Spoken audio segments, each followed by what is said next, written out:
Top story, though, on tonight's programme. Under amended plans, the Patriot missile launchers designed to shoot down planes and cruise missiles are to be placed just 100 kilometres from the border with Russia's Kaliningrad region. This is in compensation for President Obama's decision last year to shelve a long-range missile interceptor scheme for Central Europe, which had infuriated Russia.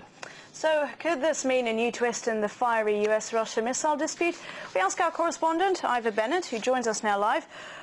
And also, we are in the studio with Fred Weir of the Christian Science Monitor. Thanks for being with us. But first, let's talk to Ivor. There he is. Quite cold outside. So, Ivor, first to you. Why are they deploying the missiles so close to the Russian border? Well, it was all part of a Bush-era plan arranged back in 2008 to build part of the US anti-missile defence shield in Poland. Now, that was, of course, scrapped by Obama back in September, but this part was maintained because Poland managed to convince Washington to follow through on their promise to station and deploy some Patriot missiles in Poland. So what we'll be seeing, as well as Patriot missiles, which are used to shoot down cruise missiles and ballistic missiles and advanced aircraft, we'll be seeing 8 missile launchers and, of course, about 100 US troops just very close to the Russian border. Now, why is this happening so close to the Russian border?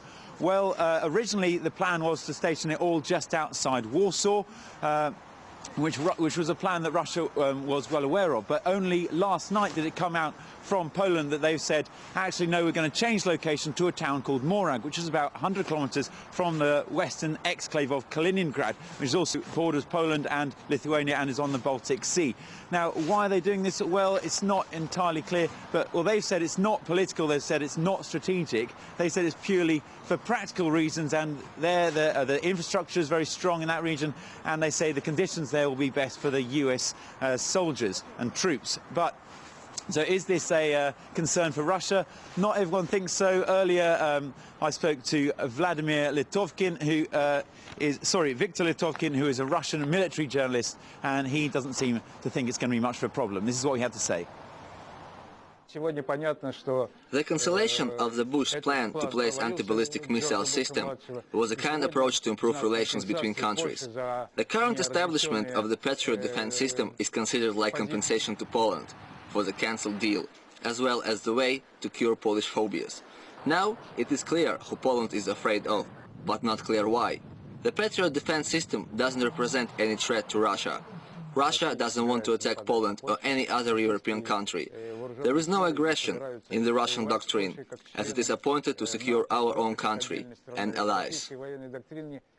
Ivor, media reaction, that's one thing, not too concerned, but more importantly, what do Russia's officials say about this?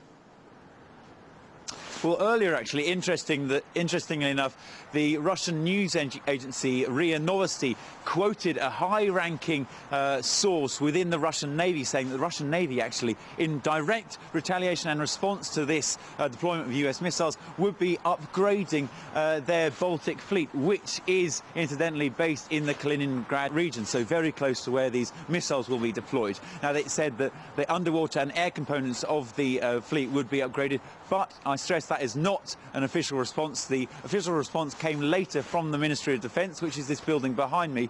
It said that all these allegations that it will be upgrading its Baltic fleet were completely unfounded. They're not true at all. It's completely false. And as far as they're concerned, it's nothing to worry about. And we have asked for further comment from the Ministry of Defence, but they've declined because as far as they're concerned, the chapter's closed and there's really nothing more to say on it. And what could this mean for Russian-US relations? Well, the relationship between the US and Russia has been turbulent in the past, of course, especially when it came to this issue of the US plans to build an anti-missile defence shield in Europe. In fact, at the height of the tensions, President Medvedev said that if the US would push through and follow through their plans to build this defence shield, Russia would, in fact, deploy missiles themselves in the exclave of Kaliningrad, close to Poland. Now, Obama, of course, shelved these plans in September. Medvedev followed suit, and since then the relationship has been very cordial, of course. But the worry is this could upset the balance.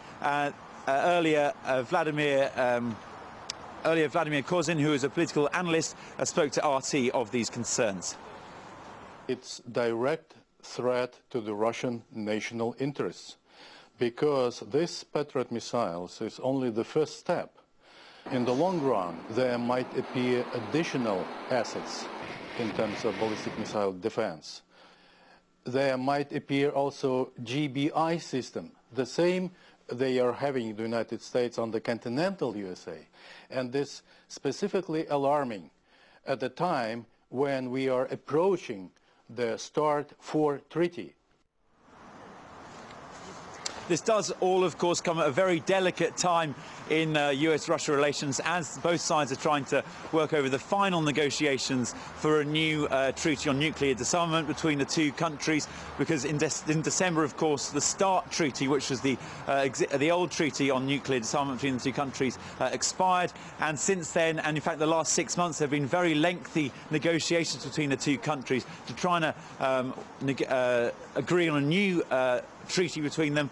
And right now, in fact, Obama has two of his top negotiators here in Moscow working over the final agreements. Medvedev said on Saturday that the progress is being made very well. Good progress is being made, and they hope to conclude these talks very soon. And the hope is that this will not disrupt those talks. And as far as the Ministry of Defence is concerned and the government, it seems that the chapter is closed and it shouldn't upset things too much. OK, bringing us the update there. Thank you very much, our correspondent Ivor Bennett, outside the Defence Ministry. As I said, we are joined in the studio by Fred Weir, who is with the Christian Science Monitor international newspaper. Fred, we've heard mixed reactions just there. Do you consider this a direct threat to Russia, or are we talking more political manoeuvring? We're talking more political maneuvering. You know, it's sometimes confused in the public mind. Different types of weapons, the threats that they pose. You know, there are two words, strategic and tactical. Strategic means the big nuclear intercontinental weapons between the United States and Russia. And Russia is very protective of its deterrent, these ICBMs that it has. The previous missile defense plan that President Bush wanted to install in Poland actually threatened that, at least in theory. It could have shot down those ICBMs, thereby potentially undermining Russia's deterrent. These Patriot missiles, which are being installed in Poland now, are short-range tactical point defense weapons that, well, they might disturb Russia, they might upset the local balance a little bit. They in no way threaten Russia's main strategic deterrent, which is the thing that it's concerned about. And that's why you get people saying, well, it doesn't matter. That offers the question, why on earth are they doing this in the first place? Okay. What we have is, and this is disturbing, is this old Cold War tit-for-tat thing. You did this, so I'm going to do that. And in the Cold War, we had military establishments actually using that to boost their budgets. And I think you see a bit of that with the Navy in the Baltic Fleet immediately we'll saying, yes, we'll upgrade. And in response, we've got to respond, right? So give us money. It's part of a domestic game that they play. It's part of a ratcheting up of political tensions. It's not a good thing. But it's useful to keep in mind that when Obama took that Bush-era plan off the table, he really reduced the tensions and created the conditions for a new START treaty, and this is what they're talking about. I think that will go ahead. The local problems in Europe between NATO and Russia, they're disturbing, but they are not of the same caliber. Would you say that the Russian Defense Ministry's calm attitude towards this situation is also triggered by the START treaty? Yes, this is the big kahuna. You know, the START treaty is the big thing which will determine the shape of American-Russian relations for years to come.